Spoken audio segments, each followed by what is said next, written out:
Pemirsa, diduga karena tersinggung, seorang pria meregang nyawa dianiaya 3 orang pengendara roda 2. Usai melancarkan aksinya, para pelaku meninggalkan sang korban terbujur di tengah jalan tak berdaya. Lantas apa sebenarnya pemicunya? Simak selengkapnya dalam ulasan khas Ragam Perkara. Tak terima diteriaki, kurir dihabisi.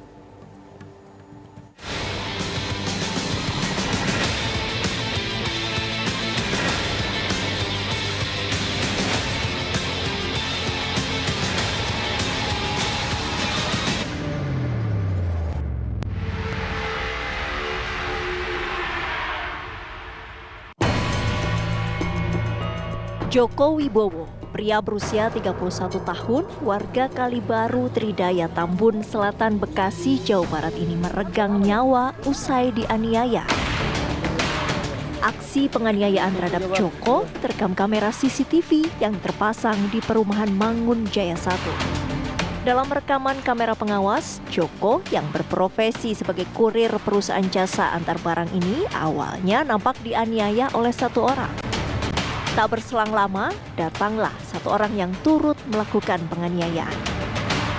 Kemudian muncul lagi seseorang dengan menggunakan helm yang datang untuk melarang. Melihat Joko tak lagi bernyawa, para pelaku lantas meninggalkan Joko tergeletak bersimbah darah di tengah jalan. Jasad korban pun langsung dievakuasi pihak kepolisian Resor Metro Bekasi ke Rumah Sakit Polri Kramat Jati. Kronologisnya gini Mas, saya taunya dari grup WA Mas. Grup WA kita buka, di situ ada orang tergeletak di depan kantor RW bersimbah darah. Setelah itu saya bergegas menuju ke kantor RW. Setelah sampai TKP, korban sudah dibawa berwajib. Korban itu bukan warga sini, korban setelah ditelusuri itu warga Kintamani dan dia ngontrak di Kalibaru bersama istrinya, bukan warga Mangunjaya, bukan.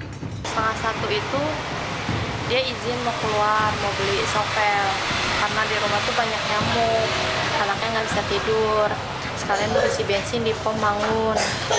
Ya udah dia keluar setengah satu, terus dia sempat WA saya kan, ngirimin foto bahwa dia tuh udah nyampe gitu di pom.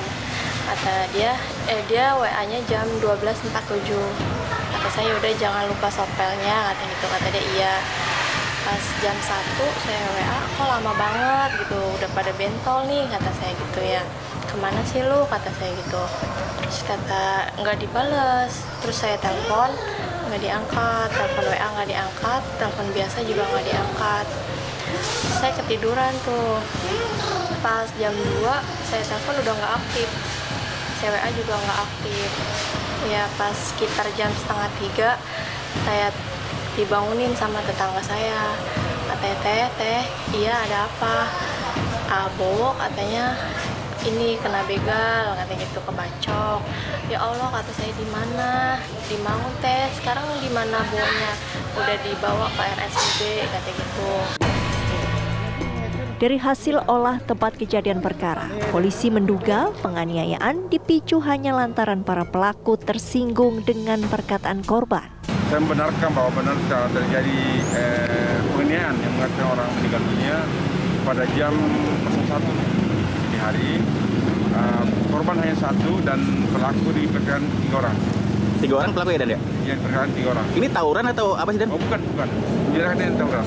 Ya, jadi menurut informasi seperti yang semata, ketika korban ini duduk di bawah tiang listrik, pas ada orang lewat naik motor 2 orang, diteriakin, dikatakan sehingga karena mungkin pelaku ini marah atau kesal sehingga terbalik sampari kepada korbannya. Oh, artinya awalnya itu hanya ejekan Dan ya, atau kata-kata tidak menyenangkan ya? Iya, menurut keterangan saksi yang lihat. Kalau korban ini warga mana, Dan, izin? Warga di sekitar sini. Buat lagi sini ya? Sekarang jasad korban dibawa ke rumah sakit? Dibawa ke Kramat Jati untuk dilakukan otopsi. Sejauh ini proses penyelidikannya sampai mana, Dan? Masih dalam melidik. Ada CCTV atau apa yang dicek? Udah masih dalam melidik aja. Masih dalam penyelidikan ya, Dan ya? Mudah-mudahan secepatnya kami ungkap ya. Lantas, benarkah kasus penganiayaan ini hanya dipicu singgungan di jalanan semata? Atau mungkinkah ada konflik yang sebelumnya terjadi antara para pelaku dan korban? Dia baik sih orangnya, tanggung jawab. Tapi dia kalau ngomong emang rada ngegas. Jadi baik orangnya. Waktu pas kejadian itu ada permasalahan kah dengan orang sekitar? Iya ada, cuma cekcok tapi udah damai. Udah damai. Berarti ada kemungkinan rentetan dua kejadian tadi itu terkait ya, tapi bisa jadi tidak terkait. Yang pertama kan dia tahu bahwa siapa orang yang berpapasan dengan suaminya sehingga saat itu ada cekcok kecil berawal dari tatapan-tatapan, saling memandang gitu. Kemudian kejadian yang kedua itu di lain hari sampai dikeroyok oleh 3 orang, tapi sampai sekarang kan belum diketahui itu siapa 3 orang itu. Kalau memang dua peristiwa ini adalah dua peristiwa yang berbeda, maka pelakunya belum tentu orang yang terkait dengan kejadian pertama, yaitu saat mereka bertatapan ya, yang berujung mungkin saling ejek ya, tapi tidak ada sentuhan fisik. Nah ini PR bagi kepolisian karena ada CCTV yang ditemukan. Nah dari situ bisa menjadi titik awal untuk mencari siapa 3 orang yang diduga sebagai pelaku pembunuhan tersebut. Lagi-lagi konflik di jalanan berujung pada hilangnya nyawa. Mengapa masyarakat kini seakan mudah naik pitam hanya lantaran masalah sepele semata? Kalau memang dua kejadian ini terkait, artinya kita bisa melihat bahwa yang namanya kejahatan itu bisa dipicu oleh hal yang kecil.